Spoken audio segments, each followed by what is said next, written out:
what's good, everyone? Welcome back to My First Kicks. It's another legendary episode. Last week I had Welty on. So this week I had to bring back former guest, Fresco. What up, though? Fresco I'm not really BK. here. This is AI. This is AI. This is totally AI. I don't know where I am right now, but my AI, my hologram, he's up here for sure. Yo, man, it's been a minute. I had you on, was it 2 years ago? Think so. Was it? No, we did a live. We did a Zoom. A Zoom, excuse me. Zoom. Yeah. So. And, you showed off some heat and you told some crazy stories. I still laugh about the story about the dude with the fake bill. Yo. And you were like, yo. That I had to run down on. Yo.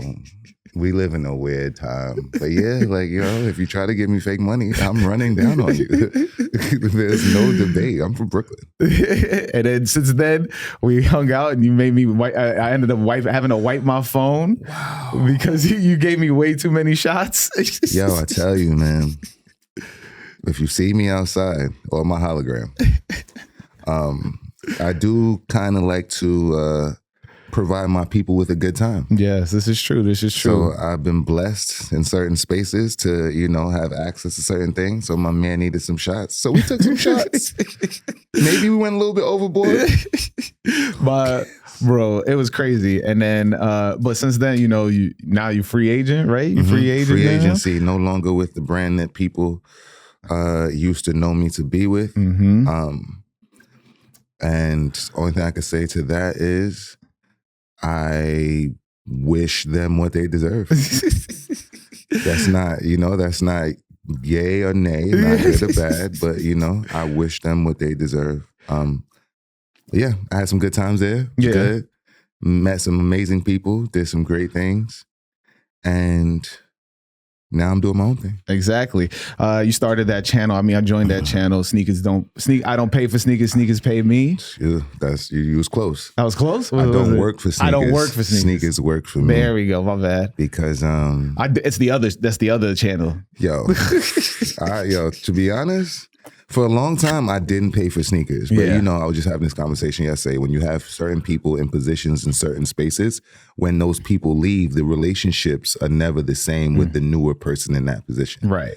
So shout out to my good folks over at my good folks at certain brands that, shout out to the brands, but unless y'all paying me, I really don't care to say your names.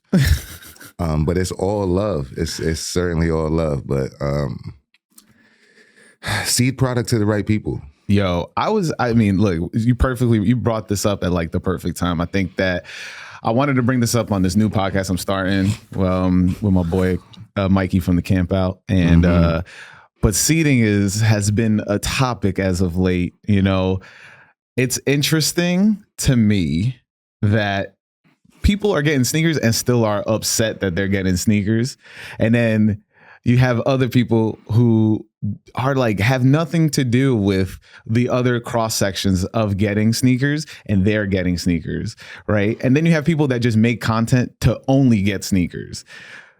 And the thing for me is getting the sneakers is cool. Mm-hmm. It's cool. It's great. It's all that. But pay me because, my presence is currency, especially in the world of shoes. Mm-hmm. So it's good to get, none of the product is free. Right. Because it costs you your time. Mm-hmm. You have to create content. You have to post. You have to try to engage people outside of the brand to the brand. Right. So all that stuff costs. So with that being said, free shoe, not free shoes, but seeded shoes are great. Love them. I don't love all of them because, sometimes they seed you some shit that you don't want. Excuse me for saying shit. But it's a weird space now of, what is cool, what is going to bring eyes on certain brands. Mm-hmm. So now it's kind of just it's a shit show, to be honest. Yeah, for real. It's a shit show. But I definitely want to learn about the first time you were seeded sneakers and what it felt like. The first time I was seeded sneakers, because when you first started doing, YouTube videos, and even before that, first time I was seeded sneakers, I was working for Nike for a summer during the World Basketball Festival, the first World Basketball Festival. That was 2010. Wow. And it was overseen by a company called 94 by 50, which later not turned into, but one of the associates of 94 by 50 started Game 7. So shouts out to Game 7. Shout out Game 7. Love is love. But I got called down to the office one day and they had like a booklet of, destroyers, Air Max 1s, 97s, 95s, like, and I'm just like, all right. They're like, so what do you want? And I'm like, word? Like, yeah, like, what do you want? Like, like we have this product. You've done whatever you've done, because I was kicking ass at some, I'm not gonna lie. When you first start working with Nike, that Kool-Aid tastes so good.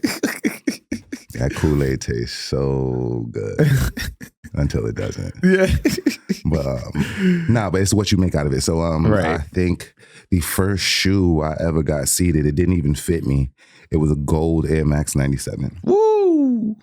Gold Air Max 97s. And they were a size 12. And I didn't think at the time that I needed to go a size up, because I was always a true 12. Yeah. Not with those. They tight. Foot got wider.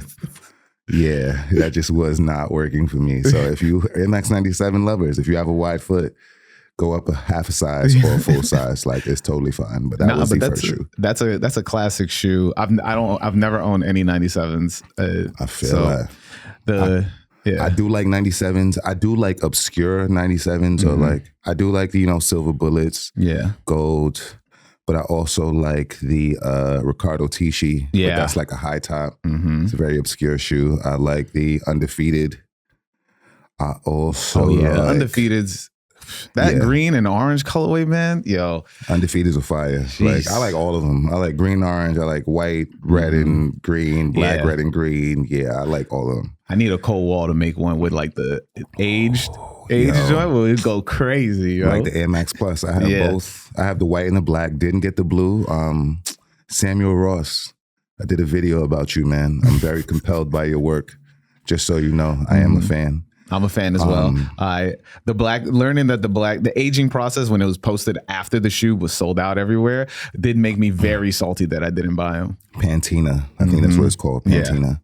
The black turning into blue. And white turning into whatever it turns into. Yeah. I really don't know. I was curious what was the white? I think white turns into like off-white. I haven't worn mine enough. And I definitely got 2 whites because I really have an affection for white shoes. I'm not a white on white Air Force One guy. If you see me with white on white Air Force Ones, chances are, if they're regular, it's like for a photo shoot. But 9 times out of 10, there's something that's different about them. So I have like the acronym white on white. Right, yeah. I have Don C white on white. I have the, it's unfortunate to say this now, I have the OVO, the Drake white on white, which is a great Air Force One. Like, the leather on that is good. Yeah. But people take L's. So how many wears on a white on white for you? It depends on which one it is. So if you have like a Sheed white on white, Sheed high white on white, those are great in rain, snow, because they're patent leather. Yeah. So there's a little bit more life in those. But I'm talking about just a regular white on white, just white on white. 2? You a 2? 2, a stretch 3. Pause. Stretch 3. So then they're beaters at 3, is what you're saying. For sure, at 3, because you'll never get that same air. Again, that air is now dirty. And when it comes to white on white, certain white shoes like these, like, they've been worn a bit, but you can clean them up in there, whatever. But y'all ain't got these. So these are not the every games. They're not. They're not the Those every are definitely games. the bike airs. Yeah. Shout out Nigel. Shout out Nigel. Shout out Nigel. Love my bro. Yo. I met him at SneakerCon this year. Oh, this year I did not go to SneakerCon. I really did want to go though, because that's a part of where I got my first my feet wet in regards to selling shoes. 2017? Nah. SneakerCon? We were doing SneakerCon, I want to say maybe like 2011.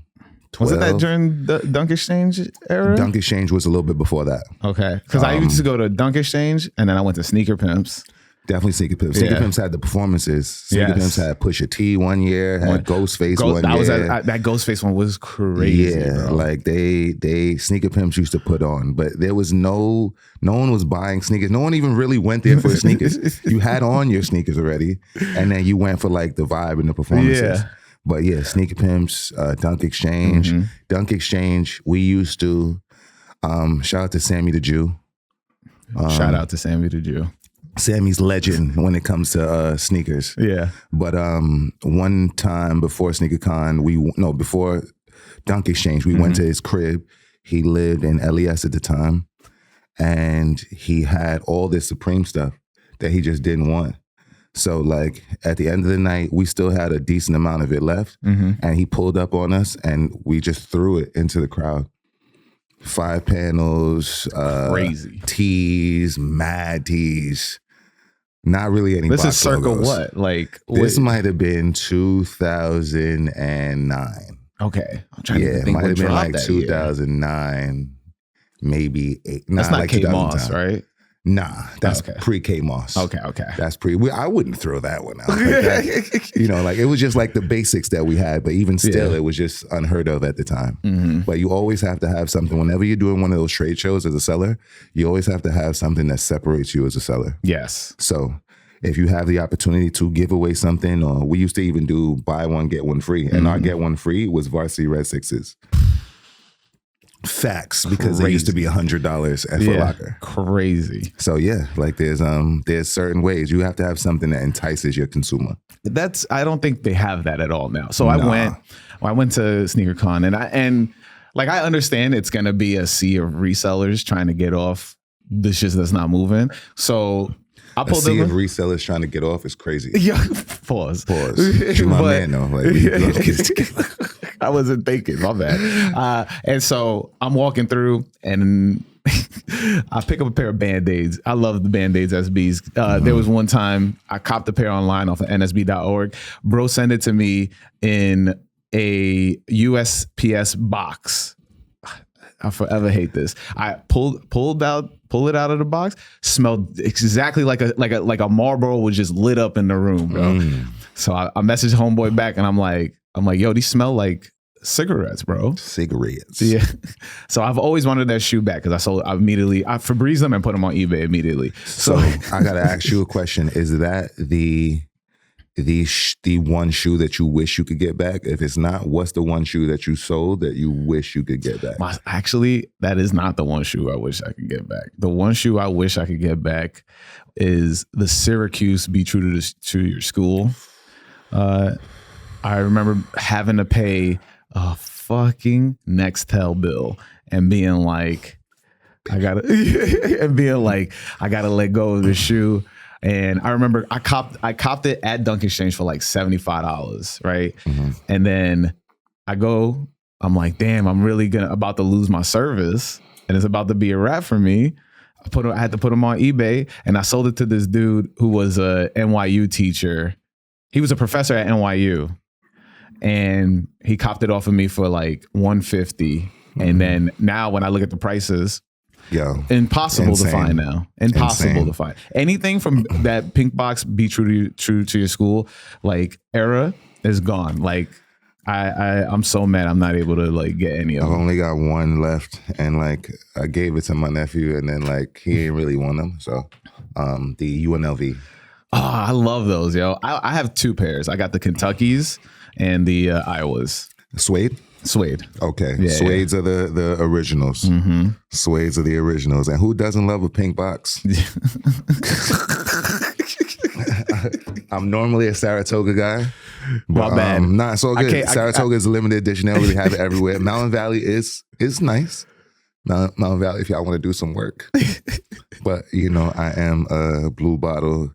Glass bottle water, people. Treat yourself better. Bottle water. I'm not judging. Essentially, I drink it just because. It's all good. We're gonna get you together. Yeah, we're gonna get everybody right. Glass bottle water is the way to go. Feel me? I gotta make sure the guest is good. You know, you're right, and I thank you. This is good. Mountain Valley is good. Like Mountain Valley. This is not an ad. But so I pulled up on the on one of the reseller tables. I saw the Band-Aids on the table at SneakerCon. But shout out to SneakerCon because my boy Overtime Zion hooked me up with a ticket. Shout out to SneakerCon. Shout out to Barris and oh my goodness, what's my man's name? He's gonna fight me. Yo, it's two brothers, Barris and I'm tripping because these are my guys. Nah. Hold on, now I gotta look this up. Because I would feel that's my man. Like he's shown us love with tables. Man. Hold on, let me get myself together. I'll continue the story. No, Alan. There you go. Alan and Barris. They're the brothers that started SneakerCon. Shout out to Yu Ming too, because he was part of that. Shout out Yu Ming. But Alan, Barris, I can't call y'all niggas because but y'all my mans. Anyway, continue. And bro, I pulled up to the table. I grabbed the Band-Aids and I have them in my hand. I'm like, damn, these is kind of clean. They're not. They're RDS, but you could tell they're like they've been out beside the box for too long, right? And so I put and I go to homeboy and I'm like, yo, how much? And he's like, $2,500 for a pair of Band-Aids. A pair of Band-Aids, bro. Like that's insane. That is not a $2,500 shoe. That's like $400. That's like. But you know what? SneakerCon, certain people they're swinging for the fences. Oh yeah, for sure. And, you could swing for that fence, but. I'm good. 2,500 is crazy. It is crazy, but I did get to meet some cool people. Linked up with J Tips, of course, and that's my fam. Swerve. So what up to Swerve? Strickland, Mosh was there. So what up to Mosh? I don't know Swerve. I don't know Strickland. No, the same person. It's one person. See? Swerve Strickland. Shout out to Swerve Strickland. You got two first nicknames. But he released a shoe with Mosh, and so Mosh is the customizer. Yes, I'm keeping 100 with you. Like a lot of the sneaker, like I know a lot of the people in the space, but I don't know a lot of people in the space. No, yeah, because look, I mean, you say it's AI, but the community event stuff, like it's cool. Because you've been to a couple. AI has been to a couple. AI hologram, hologram. But recently you were talking with Rob. Shout out Robbie. And we were talking about getting that invite. I'm never going on live with Robbie again. After that day, like Instagram flagged my live. I'm like, I don't got no titties on here, nothing crazy. What's going on? But Robbie's my guy, man. Yeah. Robbie's my guy. But you talked about on there, which I found was really interesting, is if you didn't get the invite, don't ask me for why. Like, I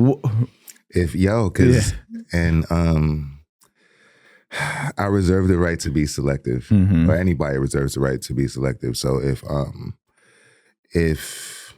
if you didn't get the invite, in certain instances, my memory is short. Yeah. So it's not even purposely. No, yeah. So, but a lot of people receive the non-invite as a personal thing. And it's never personal. It's just like a lapse in thought. Yeah.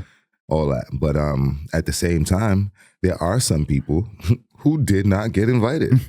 And you kind of know why you didn't get invited. Yeah. Like you have a general idea. Like there was a person that didn't get invited because they had an instance at the place that wasn't friendly and the staff was not very receptive to said person. So I said, maybe I shouldn't invite this person to this because, whatever. But you can always reserve the right to be selective. It's the same way in the world of shoes. It's like building your connections. Right. And even if you built the highest level of connection, that person that's in charge of the passing along of the shoe, they could say no. Yeah. And you may not be able to go. And you can't let that defeat you. Some people make that companies with the apps have made people feel like it's a gift for me to buy their shoes. Yeah, I don't like a raffle normally for me is something that you win and you receive a prize. My prize is to pay. I can never wrap my mind around that. I complained about it for so long that I understood it once I went to Vegas. Like I was like, the first time I went to Vegas, and then I was just like, all right, cool. Yeah, this is a slot machine. Like Sneakers app is a slot machine. It really is. And even anything where we're just like, like, oh, we get the chance to spend money, right? We're spending, when you go to Vegas, you just putting in money for the chance to win money. Oh, you gotta, boom. Nah, your lip right there in the middle. Yeah, there you go. There we go. Yeah, I'm like, I just peeped that. Yeah, they ain't gonna have you. I mean, they're pretty sure they couldn't even see it, but hopefully. Yo, my bad. Hopefully it ain't seen. But I was just saying, like, that the whole thing where it's just like, it's a slot machine. They want you to just be like, all right, I'm gonna keep trying. Keep trying. But then to be like, that's the free aspect. That's the free aspect. And then it's like, now I get to spend my money, which is crazy. Yeah, but you know what? Once you Also, that's a fire shirt. Thank you. This is Big Queens. My man Ty Pro-Pre is the name of the brand. The Crate, also from Queens. Nigel Sylvester's from Queens. This is a Yeezy Gap. Yeezy Gap. I didn't even know he dropped a. It came and went. Damn. Yeah, like I like all my fits to tell a story. So today's story is just Black excellence from New York to Chicago. I love it. But yo, I see you got the Mets get up on. You already know. So you must be pretty excited. I am, and I am from Queens. Okay, yo, there's too many people from Queens. But Queens is so big that there's 2 airports there. Yes. You can't fly into New York City and not go to Queens. Exactly. Facts. You got to check in. Nah, you don't got to check in Queens. Like, shout out to my Queens. Like, ain't nobody checking in Queens. Like, shout out to Queens, though. Shout out to my Queens people. Look, Queens is... What part of Queens are you from? I'm from... Corona. I'm going to say Corona. Crazy. I'm not going to say my actual. I don't want people doxing me. You know what I mean? So I grew up in Corona. He got something to hide. You know, people's is crazy out here. But yo, he's one of those people that be on Instagram like, yo, my stalkers, yo, my page has to be private. Hell no. That's not me. That's not me. Shout out to all my peoples from Queens. Shout out to everybody that listening to this right now. Yo, watching this right shout out to everybody from Queens, man. Shout out to the women from Queens because like I've always thought that the women from Queens came from something. Like they had families, like they may have less PTSD. You know, shout out to unless you're from Left Rack, all right? Like, if you're from Left Rack or Queensbridge, it's not. Yo, you know what? We're going to leave his judgment out of this. What do you mean? Because Left Rack and Queensbridge are 2 amazing places. But not in the 90s and 2000s. That's what I'm talking about. Like, it was intense out there. It was. Shout out to Nas. Yeah, shout out to Nori. And the Beat Nuts, because that's where yes, pause, because that name is just crazy. But y'all are a great group. But yeah, I just ain't saying that name. But I actually, when I was a kid, I was fucking with them. They were good. Yeah. I mean, you talked about building community, right? And that's what I definitely wanted to touch on with you, like. The way this community has been growing, especially as this year with J-Tips dropping his shoe and bringing the people outside, and everybody's like going to a lot of things. What do you see and what do you have hope for? I have hope. Not even I have hope, but I'd like to see just people just continuously being themselves. It's no problem to be inspired by. Like, I'm inspired by J-Tips. I'm inspired by Nigel Sylvester. I'm inspired by my man Ty, who creates Pro-Pre. I'm inspired by these people. But at the same time, I still take that inspiration and put it into my individuality. You should take inspiration from something and, like, you can spin it in your own way. But, you know, it's dreadful to me. Push T boys. That when I see people that just want to be exactly like someone else. Yeah. Take inspiration from that person. You could be, you know, compelled by that person in a way that like touches your soul, which is awesome. But, you know, take that and continuously, you know, be yourself. Okay, stop. Anyway. And as far as... do you think originality is coming back a lot more? No, I don't. That's why I'm saying it. Yeah. I don't think it's coming back. I think it's something that people are, they're not even trying. They're not even trying. Give me all that much credit. Call me a Debbie Downer. Don't care. I do see certain people. There's always, you know, lights in the darkness. Right. That are building their own like levels of community. But that's the way we grow. Right. Like, you know, like one person is a tree, it's a branch. Like, one person is here, like J Tips, and there's a lot of other people that are spawning from that. Like, even as you see West Side Gun right is about to do Saucony. The Saucony. And he quotes J Tips as being like one of his inspirations. Right. And I'm sure that's huge because J Tips is actually a rapper. A rapper, yeah. We talked about it on this episode. Turned fashion stylist, not stylist, but turned fashion person. Designer. Designer, see? Yo, it was a long night. I've had a long week because y'all knew what my week was. It was great. Shouts out to Gibbs, my brother. But future guest.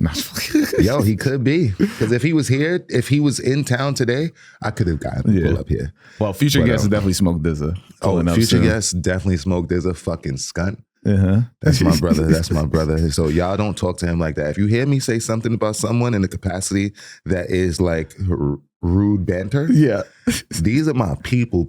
So like I call SmokeDZA a skunt and a cunt to his face, but you can't do that. I call Freddie an asshole to his face, but you probably shouldn't do that. Oh my God. Just know your audience, man. That's another thing. People do not know their audience. Oh, for sure. People don't know their audience, especially in the world of sneakers. I've seen people like, let's say, for instance, I went out with Nigel one night and we were at Last Lap. I see a friend of mine and his first thought is just to let his glitch out. Like, oh my God, Nigel Sylvester, let me talk to him about his sneaker that I'm sure he's heard about a million times. And we're out. So you got to just pick your spots and know your audience. Say hello. Say what's up. What's good? Nice to see you. How's everything? Great work. Yeah. Keep it pushing. Exactly. Like, yo, I was out and I was trying to get your shoes and then I did. He don't give a fuck. And I'm not saying that let me not speak for him.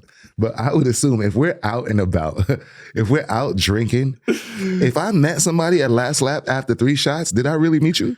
No, because I'm probably not gonna remember this. I mean, look, last time I was with you, I definitely didn't remember. Oh no, he was gone. Yeah, he was gone with the wind. I know anybody's with you is gone, bro. Like we gotta have a good time. Like if that's, but whatever your vice is, like I try to accentuate what people, like if you want to drink and I have access to it, I got you. Yeah. The only thing is, when it comes to marijuana, just have your own. If that's your vice, it's too many. It's too many people that want to smoke but ain't never got no weed. Y'all never got no weed. Once I got 5 on it, turned into a horror music song. That's it. Nobody had 5 on it anymore after that. And in the words of my brother SmokeDZA, it's a personal party. So that blunt is yours. Like when I hang out with my friends that have their own weed, everybody's got their own. Everybody's rolling up separately. We're not passing. Yeah. It's passing things since the pandemic. Can't get jiggy with it. But, love is love. And love is love. Love is love, bro. So you got the Mets winning the whole thing? Nah, I don't. I'm a realist, all right? You a Knicks fan too? I'm a Knicks fan. Ah, man. What's your teams? Bro, I just love the game. Okay. I love basketball. I love the game. I was a Warriors fan like as a child because like I was a Tim Hardaway fan with Chris Mullin type shit. And when Kyrie was in Brooklyn, I was definitely a Nets fan. And I live very close to Barclays. Okay. Don't dox yourself. Nah, it's cool.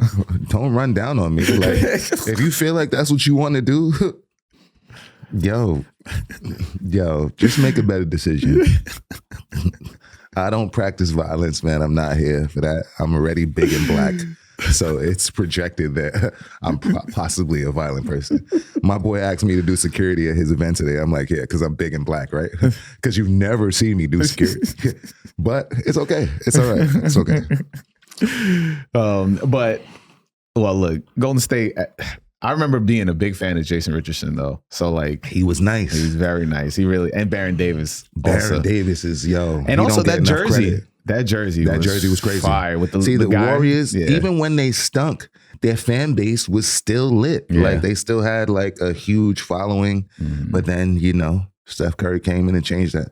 Shouts out to Monte Ellis. Yo, Monte Ellis, bro. He would pull up and just do like drop 40 on a night just easily. In high school, he averaged 41 points. You know how hard that is to do? A bucket. The Mississippi something, I forgot what he's called, but yeah, Monte Ellis was like that guy before Steph Curry got there. Oh yeah, for sure. It just was a different league, and they had the Warriors had some great players. They had Baron Davis was great for them. Mm-hmm. Jamal Crawford.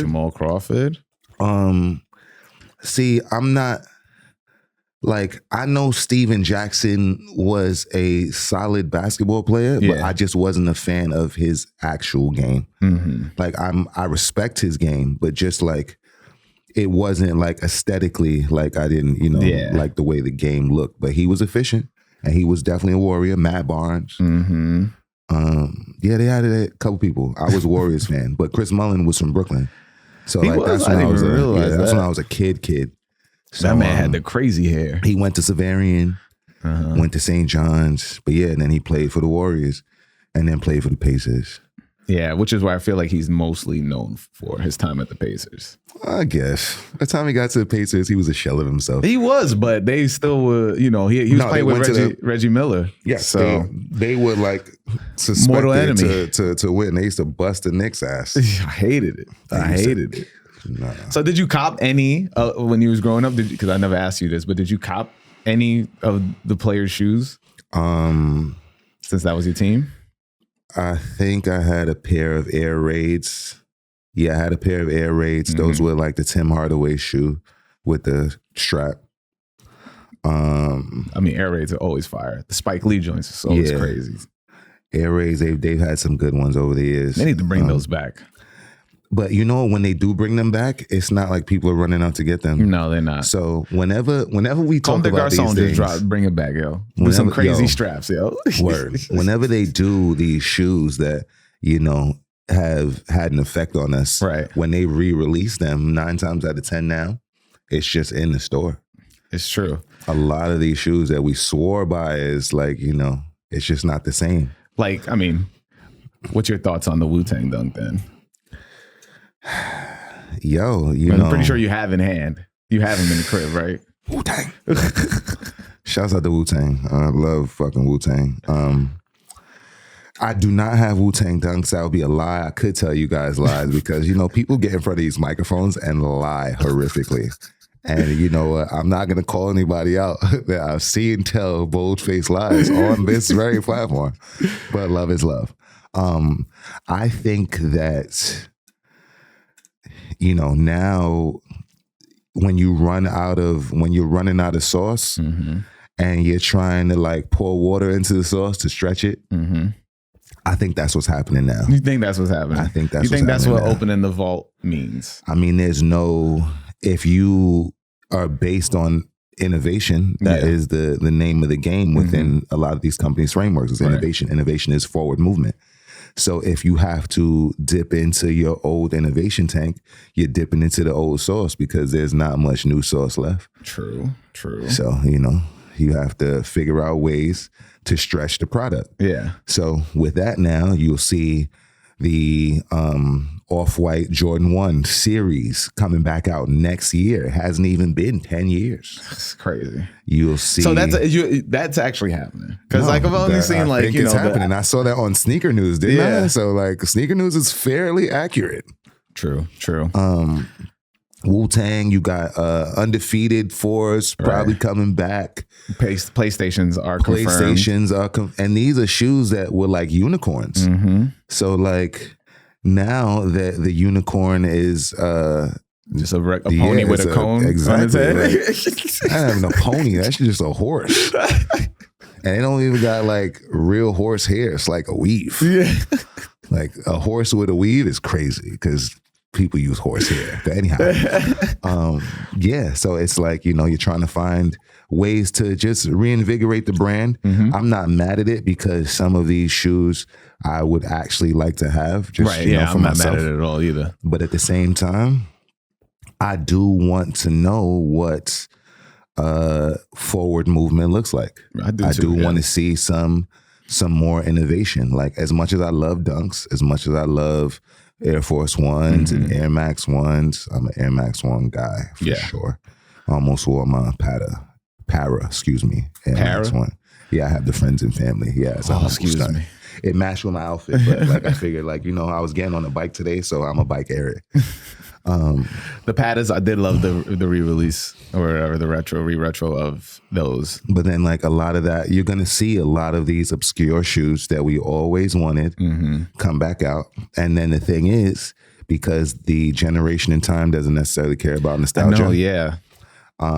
They may not hit the same unless somebody they fuck with says, yo, this is cool. Right. And then they're like, all right, he said it's cool, so it's cool. Oh, it's cool now. Perfect example, Clot Air Max One. Remember back in the day how much of a grail that thing was? Fam, my boy gave me a pair and his was like DS. I wore them 1 year for Air Max Day. Yeah. And this was an original pair. And I was like, oh, I'm the shit with the clear toe box. It's like, it's great. And then when they re-released them, everybody's kind of like, you know how you get into an elevator with a white person? They like, yo. Like, might not know what to say in that moment. Like, hey. All right. It's like,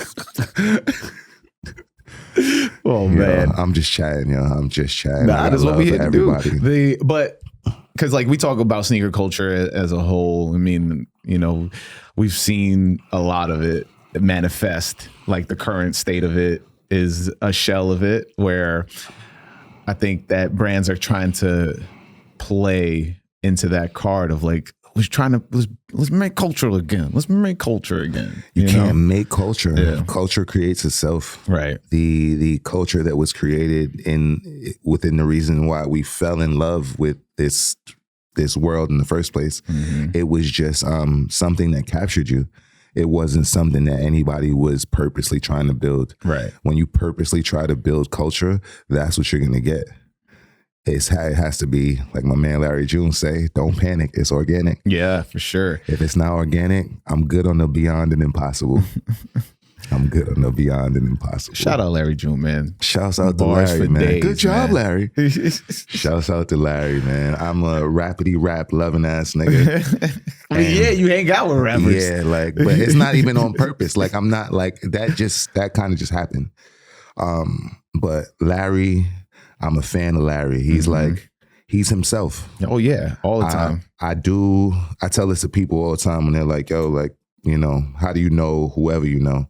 I like to interact with people that are good with having their own party. Like no matter what room they step into, they're gonna be themselves always. So like my circle is a period. I might know 10,000 motherfuckers, but you only see me with a very select few of people, all by myself. Because, you know, you avoid a lot of things just being by yourself. Yeah, for sure. I mean, New York City is tricky. Is wild. It is tricky. Yeah. Which is funny because a lot of people don't understand that when they're like, I like sneaker culture and I'm in sneaker culture, but then you're only making videos online and you're not doing the where the people are at. Street. You know, gotta get out in the street and just like, you know, just be present. Yeah. Be present in the space. You know, you're gonna get a lot further with presence. The online thing is cool. You'll have like a following, and then there'll be people that'll walk up to you in the street, or maybe not even walk up to you because people do weird things like say, "Oh, I think I saw you." Nah, you saw me. That was me. You know, I look like myself. Like, but you were too intimidated to just say hello. But you rather DM me. Yo, so weird. Anyway. Yo, you know what? Let people let they glitch out. I'm being way too judgmental. However you want glitch, you could glitch, bro. Like, that's fine. There's always like the whole we gotta accept people for who they are type of thing, especially Fuck with that. I don't gotta accept nothing. That's I'm not the way different. the world works. I don't have to accept anything that I don't want in my personal space. That's fine. Like, yo, we can agree to disagree. And I can just, you know, keep away from it. And someone can keep away from something that they don't agree with. Yeah. It's like following somebody on Instagram that you don't fuck with. Yeah, I don't. But you watch all their stuff. You're so in tune, but y'all ain't even cool. Like, that's weird. It's weird. Don't be weird. Is there a specific moment where you were just like, oh, I'm over this, like I gotta get out of here? Because I have one. Let me see a specific moment in sneakers that I was like, I'm over this. Or like a specific interaction. I'm pretty sure I have one, but my brain is just drawing a blank. Because look, if I've been through so much sneaker shit. Yeah, I know. So like, Fresco is. I feel like when you meet Fresco the first time, it's always just like it's mad chill. Yeah, immediately. Slow. Yeah, slow. So I talk a lot of shit. I talk mad shit, but I show a lot of love. I have to have balance. If you can't handle the shit talk, you can't receive the love. No, yeah, for sure. It's a balance. It's both of those shits. They go hand in hand. But a moment that I'm over this in regards to sneakers. Well, you know what? In reality, when it started to become like a boy band kind of thing, like you have like these boy band type groups that's like, all right, my friend is this, and then like I can do this and this, and it's kind of like a gatekeeping thing.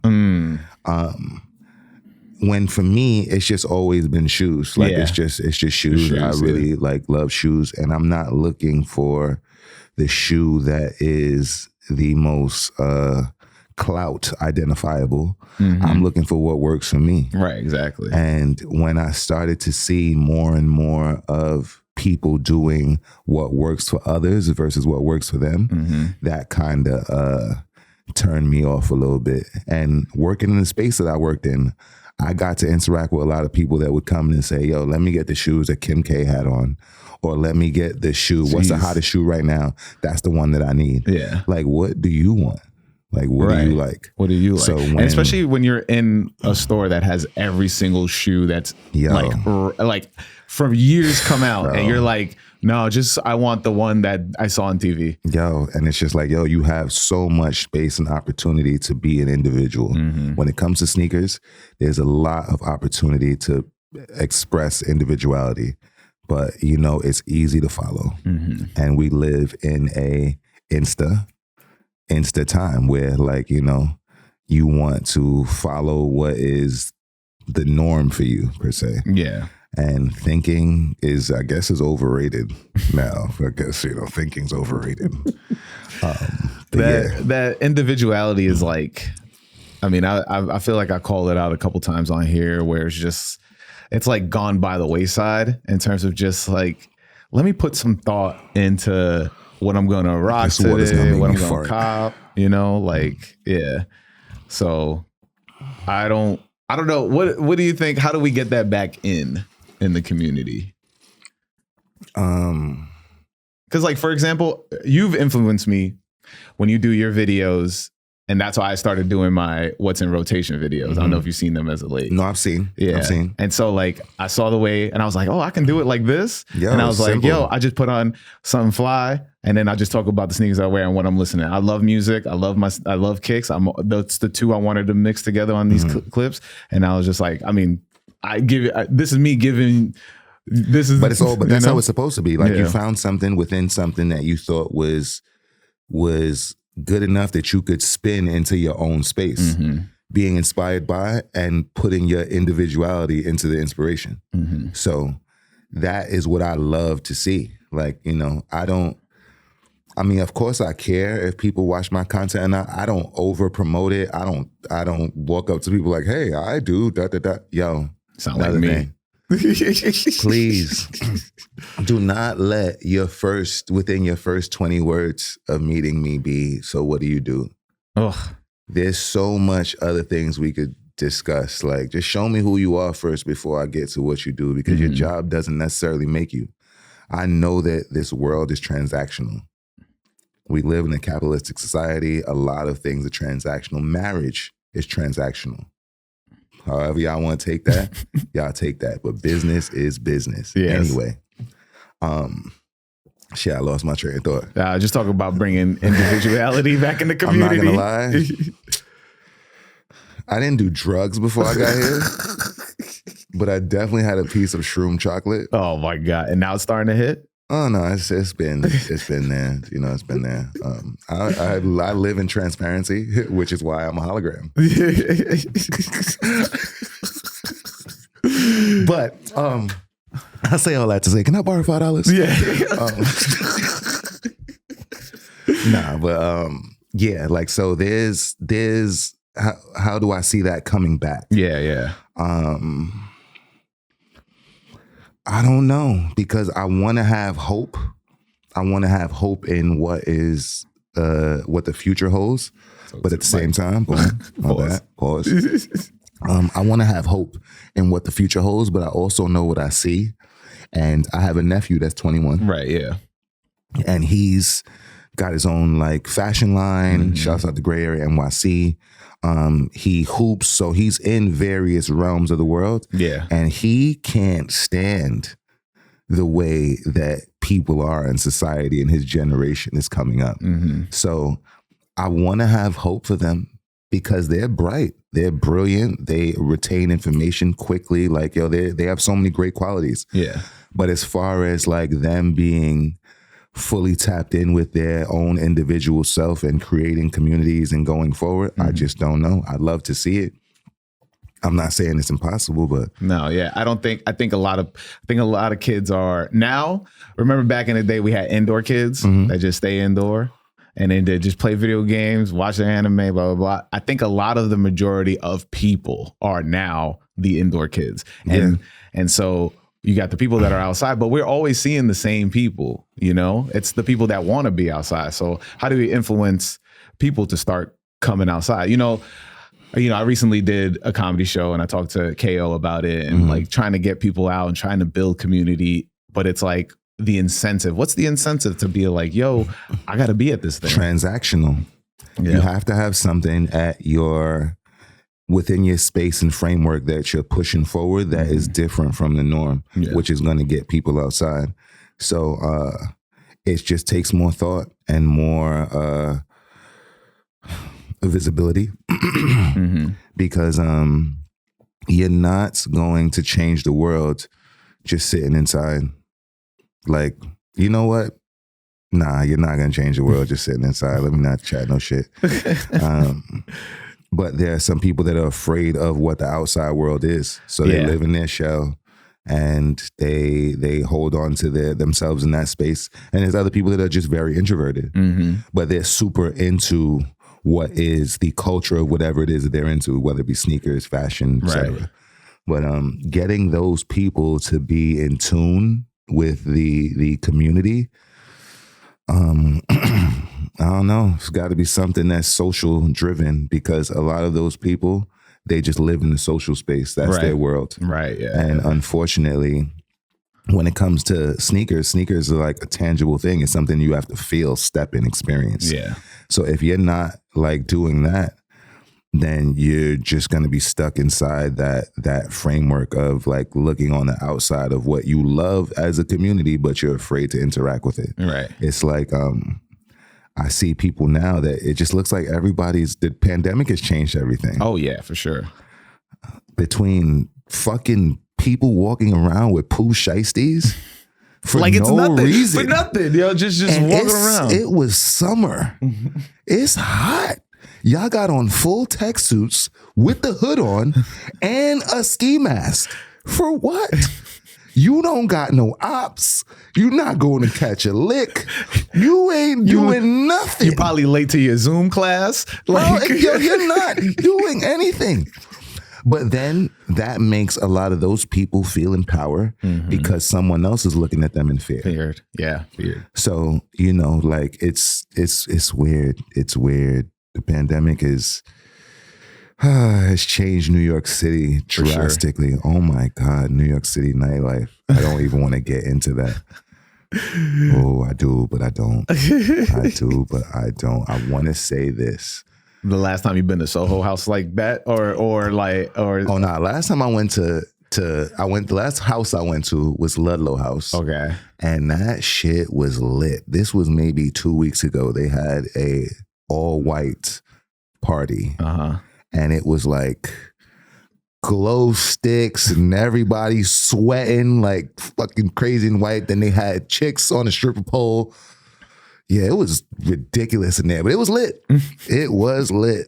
I'm not I do fuck with the houses. Yeah. If I had to rank houses in New York City, Soho House I probably had the most fun at. Soho House is the one in Paws, the meatpacking district. It's not even in Soho. Ludlow House is the one that's actually in the Lower East Side. Yeah. That one's cool. Dumbo House, I have a love-hate relationship with Dumbo House. And I'm from Brooklyn. But yeah, the houses are different. I've never been to any. Don't ask me. All right. He could easily go though, because mad people have stuff there. You don't necessarily have to be. I'm not a member. Yeah. I am not a member of any of the houses. But have I been to them several times? Yes. New York City is based on connections. Yeah, for sure. 100%. If you know the right people, you can get into several doors. Mm-hmm. There's some doors I got into the people like, yo, what the fuck are you doing here? I'm just like, I'm living. I am living. I'm outside. Like you happen to be someone who I've seen that people have a lot of love and respect for whenever you step into a place or space. Mm-hmm. So that is because you have an ability to leave a lasting effect on people. I appreciate these kind words. Nah, for sure. That's but that is what people translate as being mixy. I literally just was called that recently. I'm sure you were, because like, you know, people, you have access to certain things. Yeah. That to somebody else's insecurity is labeled as mixy, when no, it's really just the fact that, yo, I interact with people well. I'm myself, and people receive me as myself, and they'll retain me as this person. Yeah. And that's it. Quick pivot to, I want to talk about, before we get out of here, your last Hat Club drop. And see, I don't talk about none of this shit. I'm not good at promoting myself. I know that's why I'm here to guide you through this. I would have never even brought that shit up. Shouts out to Hat Club. Yeah. It's a Hat Club hat. This is a Kid Cudi. I think this was inspired by, is it Man on the Moon? Man on the Moon, yeah. Boom. Yeah. Yes. So, you know, they recently tapped into doing a creators. Are you part of that creators club? It's like you, Tiana. I'm a part of that creators club. Yeah. I've been with Hat Club now for maybe like 2 years. Mm-hmm. And I only got one hat. We gotta change that.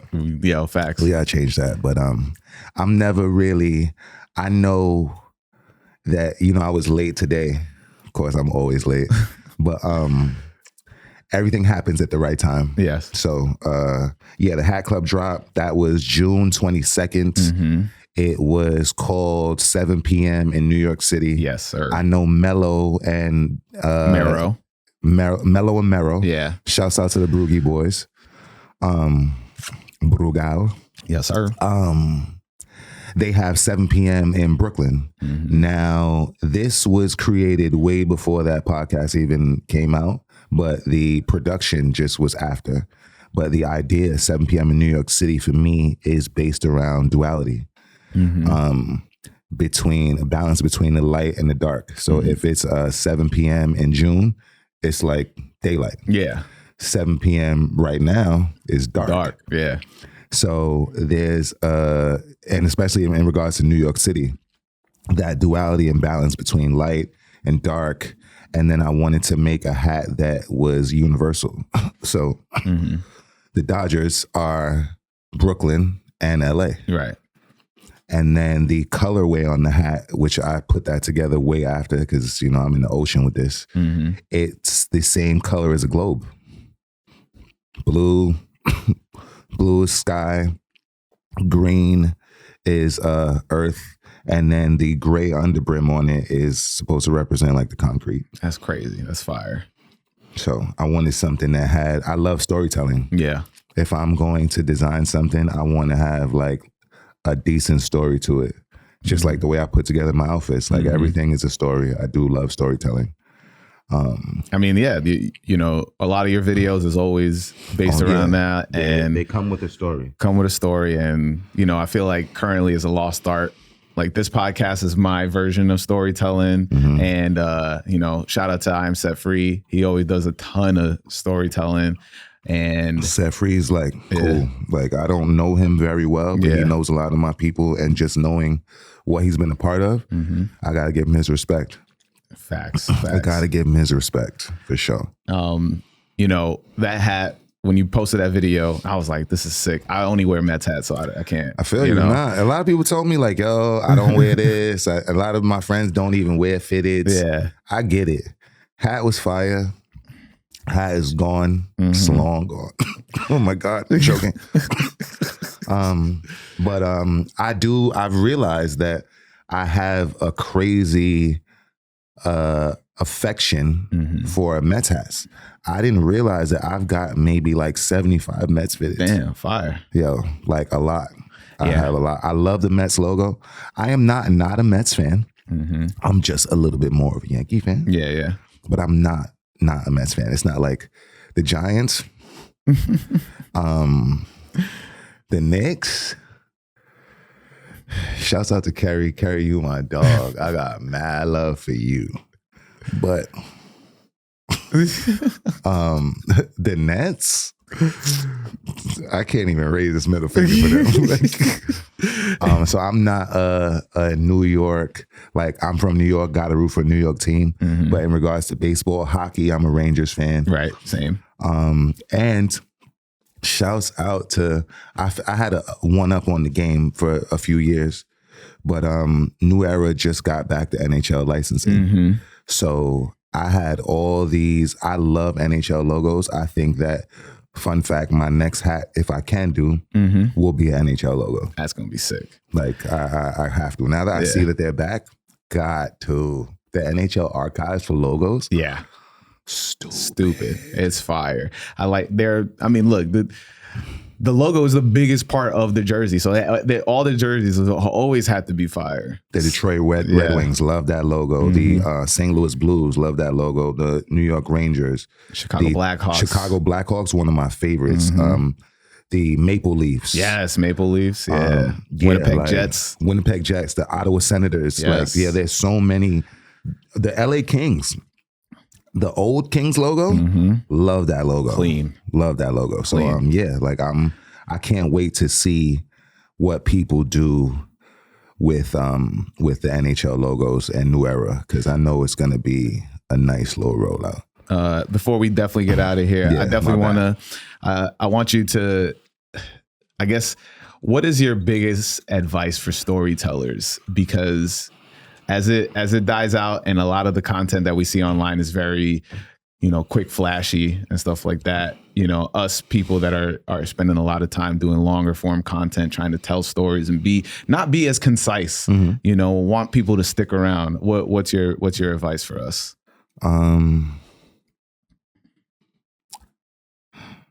Find a story that you are compelled to tell. If you're compelled to tell a story, the excitement will be there. Like, it'll be there within the story that you're telling.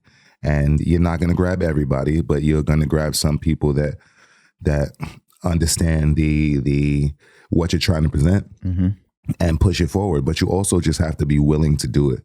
Yeah. Don't overthink it, because we all overthink. I overthink a lot. But it's like producing it, getting it out, and trying to provide something that's slightly different from the norm. It's like when I think about that, I think of be like Currency. He is not like the J. Coles and the Kendricks of the world, but his fan base and following, they love what he does. Yeah. So if you can do something to build like a core fan base and following that loves what you do, focus on that. And then that will build. Like that will build. And I see it, like, even being with Freddie this week, he says, I stop and speak to every fan. Yeah. I stop to speak to people who even, don't know me, because this is a new opportunity to bring somebody into your space. Right, yeah. So you got to find these opportunities to just bring people into your space. And with storytelling, it's great, but try to, give it some sauce. Yeah. Some entertainment, some like, can't you be well, guys? It's not going to work. You have to do something that's a little bit out of the norm, but always be true to yourself. Always be true to yourself. Like, understand what the capitalistic side is. And then, like, you can tiptoe in that water because you got to make money. Yeah. But when it comes to telling stories and putting out content, be true to yourself. Learn how to edit. Learn how to edit. That can take you a long way. Be confident in what you're presenting, because that's also going to bring you in more viewership. And get outside. Yo, facts. Get outside. Let everybody know where to find you. In the streets, nigga. You can find me in the street, even in the drought. Yo, shout out to the Clips. Yeah. They can find me Instagram at Fresco BK, Twitter at Fresco BK. The BK is for Brooklyn, not Burger King, but I am hungry. You can find me on TikTok, Fresco 717. Yo, and then YouTube. See, YouTube. There you go. YouTube. I think my YouTube is Fresco 717. See, I think I don't even like. I'll put it in the description of the podcast. I got y'all. But you know what? Before we even get out of here, I gotta ask you, because this is just a fun question for me. Yeah. So, in regards to all brands, all silhouettes, if you couldn't create your own silhouette, what silhouette would you use? Jordan 4. For sure. For sure. There was no hesitation there, so I know that's true. That's facts. Okay. All so, right. Jumpman. Hook me up. Jumpman. We didn't see. I didn't even get to ask you about when you got seed. Have you ever been seeded shoes? Yeah. Shout out Saucony. Shout out Jason. They seeded me 2 pairs. Shout out Saucony. Shout out J-Tip. Shout out everybody in the community. Yo, everybody facts. that's pushing the community forward. So that is J-Tips is like one of the spearheads of that. I love to see my brothers win. Nigel doing his thing. Who else am I missing? I'm pretty sure Salehi, Bembry. But we also got to get up out of here. My bad. You know where to find me. I am Who Is Haas on all social media. Follow the podcast at My First Kicks Pod. If you're listening to this is on YouTube. So I'm gonna need y'all to jump up on YouTube. My First Kicks Pod. No, My First Kicks on YouTube. Hit that like, subscribe, hit that notification. You know what it is. And when you see us in the street, shots on him. Yeah. No. You know what we say each week? Wear your kicks. Peace.